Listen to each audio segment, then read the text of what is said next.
les gels bio. Maintenant, la question qu'il faut enfin, dans les gels qu'on dit bio, du reste naturel, il n'y a plus de tout ce qui est toludène, formaldéhyde, parabène et tout ce qui est DTE.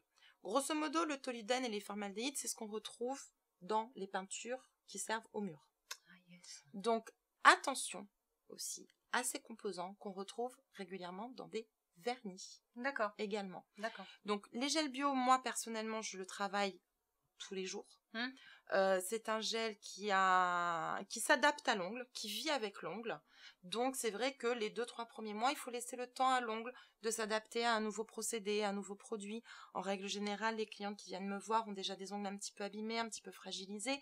Donc, c'est vrai qu'il faut le temps au gel de s'adapter à l'ongle, tout comme il faut le temps à l'ongle de s'adapter au gel. Bien sûr. Mais une fois que c'est parti, au bout de 4-5 mois, vous avez des ongles impeccables, qui sont durs, qui ne bougent pas.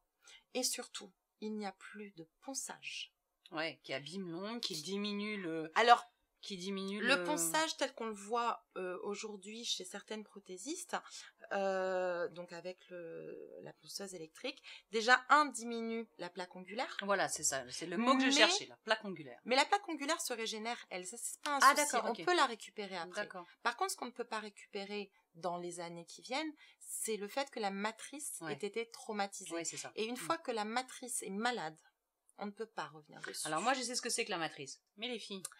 Alors, la matrice... Ça savent ce que c'est que la matrice. Ça, tu dis... Et alors, oui, mais je te laisse donc expliquer. Mais non, mais vas-y, toi, c'est toi la pro. Tu veux qu'on parle de ta matrice Donc, grosso modo, les filles, la matrice, vous avez ce qu'on appelle la racine de l'ongle qui est tout au bout de votre ongle qui rentre derrière, donc au niveau de votre phalange.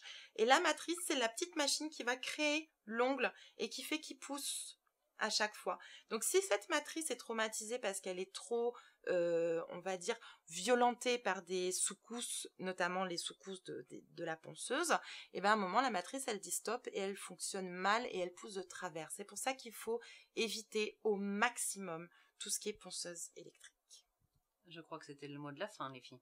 Voilà. Merci beaucoup, Nicole. Je t'en prie, Stéphanie. Les filles, je vous souhaite une très bonne soirée. N'hésitez pas à nous envoyer vos questions, bien évidemment, sur notre page fan, mais surtout sur le site internet www.secretdefille.tv. Je vous embrasse fort, à bientôt.